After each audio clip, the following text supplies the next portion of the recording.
Hello friends, अस्सलाम वालेकुम। Welcome to my YouTube channel. तो दोस्तों, पहली जो वीडियो थी एडोब फोटोशॉप CS6 के कोर्स की, उसमें हमने ये सीखा था कि हम एडोब फोटोशॉप को 109 MB में कैसे डाउनलोड कर सकते हैं और इंस्टॉल करके यूज़ कर सकते हैं। यानी कि जो एडोब फोटोशॉप है वो आपको 1.5 GB मिलता है, लेकिन मैंने आपको वो 109 MB में प्रोवाइड किया था। अगर आपने वो वीडियो नहीं देखी तो आपको डिस्क्रिप्शन में उस वीडियो का लिंक मिल जाएगा और यहाँ पर आई बटन में भी आपको शो रहेगी, उसके ऊपर क्लिक करके आप इसको देख सकते हैं। तो आज हमारी वीडियो नंबर 2 है। इसमें हम एडोब फोटोशॉप को यूज़ करना सीखेंगे कि इसमें क्या क्या टूल्स है और इनके क्या क्या काम है। तो यहाँ पर मैं आपको दिखा दूँ एडोब फोटोशॉप में कि यहाँ पर आपको एक स्क्रीन मिलती है, ब्लैक है अभी तक। इसमें आप जो भी पिक्चर वगैरह, जो भी फाइल वगैरह इंपोर्ट करते हैं वो इसमें आती है। इसके बाद यहाँ पर भी आपको ब्लैंक मिल रहा है, क्योंकि अभी हमने इसमें काम वगैरह शुरू नहीं किया है। तो यहाँ पर आपको ब्लैंक मिल रहा है। यहाँ पर जो भी आप पिक्चर इंपोर्ट करते हैं तो उसकी लेयर बन जाती है। अगर आप कोई इमेज, इसके अलावा कोई भी चीज़, यानी कि कोई आइकन वगैरह इंपोर्ट करते हैं, कोई टेक्स्ट इंपोर्ट करते हैं, जो भी आप लिखते हैं उसकी एक यहाँ पर लेयरें बनती जाएंगी। और इसके अलावा यहाँ पर आपको टूल मिलते हैं कि जो आप काम करेंगे वो टूल यहाँ पर आएंगे। यहाँ पर आपको कुछ कलर मिल जाते हैं कलर एडजस्टमेंट के लिए, तो आप इनको भी यूज़ कर सकते हैं। इसके बाद यहाँ पर आपको मिलते हैं कुछ ऑप्शन, जिनके ज़रिए आप इन्हीं के ऑप्शन में, इनमें सेटिंग वगैरह के ऑप्शन होते हैं, मैं आपको डिटेल में डिस्कस करूँगा। यहाँ पर भी आप कुछ चेंज कर सकते हैं जैसे टेक्स्ट वगैरह। तो आप इनको, यहाँ पर ये वाला जो आइकन है इसका आपको कोई मतलब नहीं है, ये बस उन्होंने वीडियो टाइमलाइन के लिए बनाया है। और यहाँ पर एक छोटी सी लाइन है, इसका भी मैं आपको सभी के डिटेल के बारे में बताता हूँ कि इनके क्या क्या काम है और यहाँ पर जो ये लेयर वगैरह इनके क्या काम है। तो हम इसको डिटेल में डिस्कस करते हैं। वीडियो को शुरू करने से पहले अगर आपने यूट्यूब चैनल को सब्सक्राइब नहीं किया तो मज़ीद आने वाली वीडियोज़ के लिए आप सब्सक्राइब कर सकते हैं, ताकि जो भी नई वीडियो अपलोड होगी आपका उसको नोटिफिकेशन मिल जाएगा। तो सबसे पहले हम यहाँ पर देखते हैं फाइल का ऑप्शन आपको मिलता है। इस पर आप राइट क्लिक करें या लेफ़्ट क्लिक करें, सॉरी। तो यहाँ पर आपको कंट्रोल एन करके आप न्यू या ओपन, तो आपने एक न्यू फाइल बनानी है तो इसकी की है कंट्रोल एन, या आप सिंपली इस पर क्लिक कर सकते हैं। इस पर अगर आप क्लिक करेंगे तो आपके सामने इस तरह का ऑप्शन आएगा। तो सबसे पहले आपने इस फाइल का टाइटल दे देना है। जैसे मैं यहाँ पर टाइटल में ये क्यू लिख देता हूँ। अब आपके सामने आती है कि यहाँ पर आपने विड्थ, यहाँ पर आपको पिक्सल में, इंचेस में, सेंटीमीटर, मिलीमीटर, तो मैं यहाँ पर पिक्सल सिलेक्ट करता हूँ। यहाँ पर भी पिक्सल, यहाँ पर आपने पिक्सल और इंच सिलेक्ट कर लेना है। अब यहाँ पर हमने, अगर थंबनेल आपने बनाना है कोई, तो उसके लिए एक फ़ाइल बनानी होगी सबसे पहले। तो 1280 और 720 साइज़ होता है। रेजोल्यूशन आप 500 दे दें। कलर या जो भी है ये सब यहीं रहने दें। इसके बाद आप बैकग्राउंड कौन सा रखना चाहते हैं, तो मैं यहाँ पर 1 मिनट के लिए वाइट रख लेता हूँ। वाइट रखने के बाद सिंपली हम ओके प्रेस करके एक फ़ाइल बना लेते हैं। तो अब देख सकते हैं हमने जैसे ही फ़ाइल बनाई तो पहले तो ये ब्लैंक था, लेकिन अब यहाँ पर इसमें एक वाइट कलर का बैकग्राउंड वाली फ़ाइल आ गई। यहाँ पर भी देख सकते हैं हमने एक इमेज ऐड की है, फ़ाइल बनाई है, तो यहाँ पर भी आ चुकी है। तो ये हमने एक फ़ाइल बना रही। अब अगर इस पर आप क्लिक करें और ओपन क्लिक करें तो आप कोई भी फ़ाइल इंपोर्ट कर सकते हैं। जैसे मैंने यहाँ पर क्लिक करके इंपोर्ट कर ली, राइट क्लिक। अब यहाँ पर अगर आप देखें, इस पर क्लिक करें तो ये फाइल है, अगर यहाँ पर क्लिक करें तो ये हमारी एक फ़ाइल आ गई है। अब ये इसके, इन दोनों के ये काम होते हैं। और अब हमने इस फाइल, ये वाली जो फाइल है, इसको मूव करके वहाँ पर ले जाना है इस फाइल में। तो कैसे आप करेंगे, आपने पहले तो यहाँ पर मूव टूल सिलेक्ट करना है। जो मूव टूल पहले नंबर पर आपको नज़र आ रहा है, इस पर आपने क्लिक करके इसको यहाँ पर हम क्लिक करते हैं और इसको आपने ड्रैग करना है और इसमें इधर क्लिक करना है। जैसे यहाँ पर जाए तो यहाँ पर आके आपने इसको रख देना है। तो आप देख सकते हैं।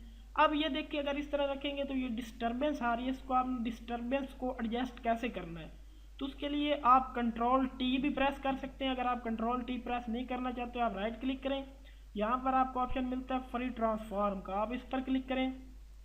अब आप इसको ड्रैग करके यहाँ पर एडजस्ट कर सकते हैं, यहाँ पर चारों तरफ से। जैसे यहाँ पर मैं रखना चाहूँगा तो अब इसको मैं फुल यहाँ पर एडजस्ट कर लेता हूँ, यहाँ पर भी कर लेता हूँ और यहाँ पर भी, यहाँ पर आप नीचे भी कर सकते हैं। अब इसके बाद आप मूव टूल पर सिलेक्ट करें और अप्लाई कर दें। तो ये देख सकते हैं दोस्तों, हमने ये फ़ाइल ऐड की है तो यहाँ पर फाइल बन चुकी है। अब इसका काम तो ये है कि ये जो हमारी फ़ाइल बनी है ये काम करती है। इसके बाद हम पहले ये वाले जो टूल्स दिए गए हैं इनको हम डिस्कस कर रहे हैं कि इनके क्या काम है, और इसके बाद छोटा सी इनकी जो सेटिंग है उनमें हम इसमें से डिस्कस कर रहे हैं, और साथ साथ कुछ लेयर के बारे में भी आपको बता रहा हूँ। तो अब हम अगले टूल की बात करते हैं कि ये वाला टूल किस काम आता है। तो इसके यहाँ पर मैं फ़िलहाल इमेज को रिमूव कर देता हूँ और इसको भी रिमूव कर देता हूँ 1 मिनट के लिए, और यहाँ पर एक न्यू फाइल बना लेता हूँ ओके की। इसके बाद मूव टूल पर क्लिक कर देता हूँ। अब हम इस टूल की बात करते हैं। इस पर अगर आप क्लिक करें और राइट क्लिक करें तो आपको यहाँ पर 4-5 ऑप्शन मिल जाते हैं। ये क्या काम करते हैं इनके बारे में हम डिस्कस कर लेते हैं। तो इनके बारे में डिस्कस करने के लिए सबसे पहले तो मैं यहाँ पर ओपन जाता हूँ और एक पिक्चर लेकर आता हूँ। जैसे ये वाली पिक्चर मैंने इंपोर्ट कर ली, ये पीएनजी में पिक्चर है। अगर यहाँ पर आप क्लिक करें तो मूव टूल आपको नीचे मिलता है। मूव टूल में आप इसको मूव कर सकते हैं राइट क्लिक करके। अगर आप इसके लेफ्ट क्लिक के जरिए अगर आप राइट क्लिक करेंगे तो फिट ऑन स्क्रीन करेंगे तो ये फिट ऑन स्क्रीन हो जाएगी। यहाँ पर आप 100% जूमिंग रखना, जूम इन राइट क्लिक करके, जूम इन राइट क्लिक करके, और फिर लेफ्ट करेंगे तो जूम आउट, फिर जूम आउट आप कर सकते हैं। इसके बाद यहाँ पर इसका क्या टूल है, तो पहले वाली में ये रेक्टेंगल है, इसके ज़रिए आप किसी भी इमेज को यहाँ पर सिलेक्ट कर सकते हैं। पीएनजी में इतनी इमेज को मैंने सिलेक्ट किया तो यहाँ पर, और फिर यहाँ पर अभी मैं इसको डिससेलेक्ट करता हूँ। और इसके बाद बाकी एलिप्सिकल ये इस तरह गोल दायरे में करती है। इसके बाद अगर मैं इसको डिससेलेक्ट करता हूँ और फिर तीसरे में जाता हूँ तो ये इस तरह सिलेक्ट करती है। और इसके बाद चौथे में अगर मैं जाऊँ तो ये इस तरह सिलेक्ट करती है इमेज को। तो अभी पहले में हम जाते हैं और इसको सिलेक्ट करके यहाँ पर मैं एक इमेज को इतना सिलेक्ट कर लेता हूँ। जितना आप इमेज को सिलेक्ट करेंगे इतनी इमेज आएगी। यहाँ पर मैंने सिलेक्ट किया।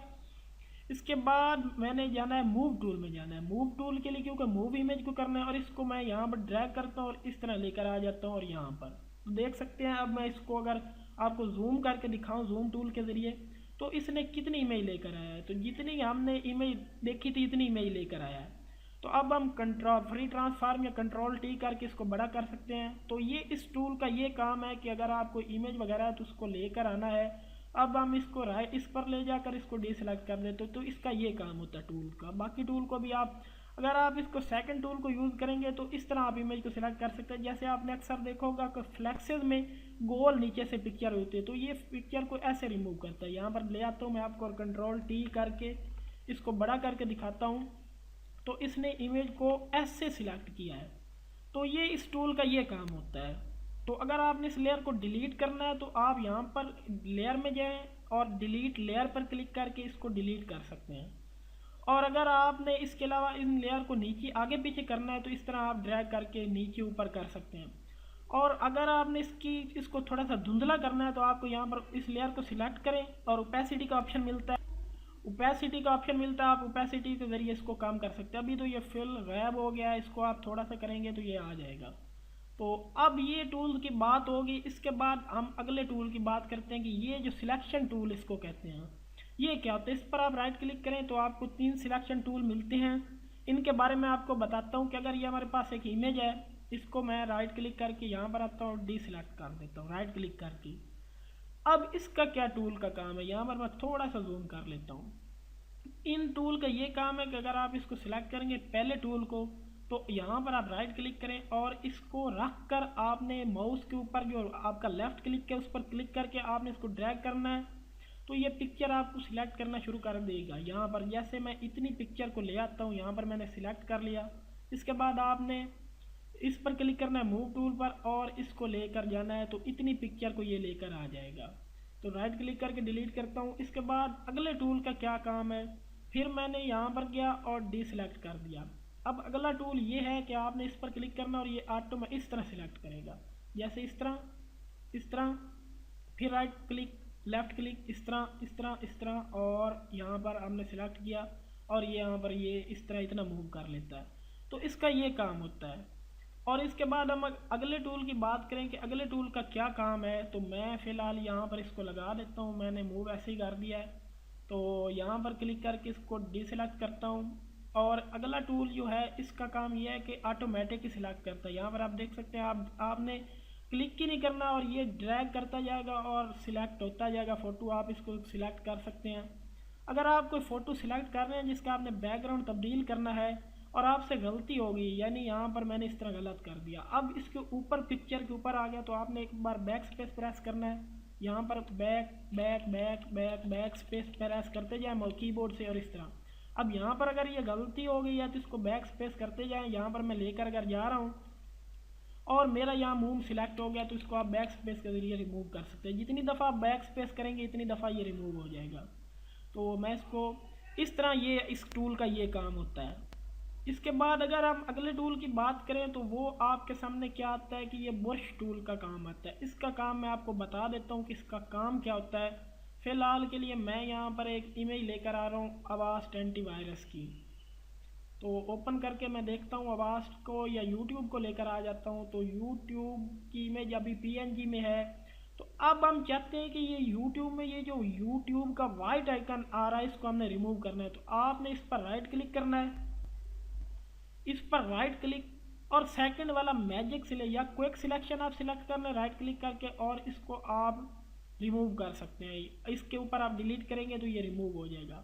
लेकिन अगर ये जो सेकंड वाला टूल है, अगर आपके पास कोई ऐसी पिक्चर है या आइकन वगैरह, कोई आपके पास आइकन है जिसका पीएनजी में आप करना चाहते हैं या कोई चीज़ रिमूव करना चाहते हो, तो आप सेकंड वाला मैजिक सिलेक्शन सिलेक्ट टूल करें और इस पर क्लिक करेंगे तो ये टी सिलेक्ट, इसके बाद डिलीट कीबोर्ड से प्रेस करेंगे तो ये इसने बैकग्राउंड रिमूव कर दिया। अब यू को सिलेक्ट करते हैं, डिलीट, इसने डिलीट कर दिया। अब ट्यूब को देखें, ई, इसका ये काम है कि आपका जो बैकग्राउंड उसको रिमूव करता है। यानी कि मैं यहाँ पर गूगल में जाकर एक इमेज ले आता हूँ, जैसे यहाँ पर हम जाते हैं और यूट्यूब लिख देते हैं, सॉरी ये youtube.com आ गया, मैं यहाँ पर यूट्यूब लिख देता हूँ। ये यूट्यूब का आइकन मैं ले आता हूँ। अब मैं आपको दिखाता हूँ इसके क्या काम है। अब दोस्तों मैं आपको दिखाता हूँ कि अगर मैं यहाँ पर ओपन करूँ और एक इमेज ले आऊँ डेस्कटॉप से, ये वाली, तो अब इसको मैं जैसे यहाँ पर बैकग्राउंड फ़िलहाल मैंने क्रिएट किया है तो यहाँ पर ले जाऊँगा तो इसके साथ वाइट वाइट आ रहा है। अगर आप इसको रिमूव करना चाहते हो तो आपने क्या करना है कि एक न्यू फाइल बनानी है। न्यू फाइल में आपने उसका बैकग्राउंड ट्रांसपेरेंट कर देना है और ओके प्रेस कर देना है। अब ये जो इमेज है इसको आपने ड्रैग करके उसके ऊपर ले जाना है और कंट्रोल टी प्रेस करके इसको छोटा कर लेना है। समझ आ रही होगी आपको, कंट्रोल टी प्रेस करें, इसको छोटा कर लें।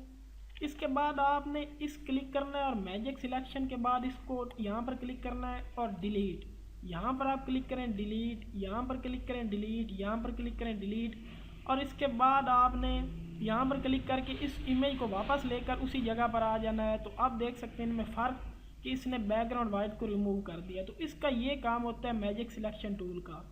तो आज की वीडियो में हमने कुछ टूल के बारे में जाना है कि हम किसी भी बैकग्राउंड का, सॉरी किसी फ़ोटो वगैरह का बैकग्राउंड कैसे रिमूव कर सकते हैं, ये सिलेक्शन टूल किस लिए यूज़ होते हैं, ये किस लिए यूज़ होते हैं, ये किस लिए यूज़ होते हैं, ये टूल का क्या काम है। तो अगली वीडियो में हम इनको मज़ीद बाकी टूल्स को डिस्कस करेंगे। तो मिलते हैं अगली वीडियो में।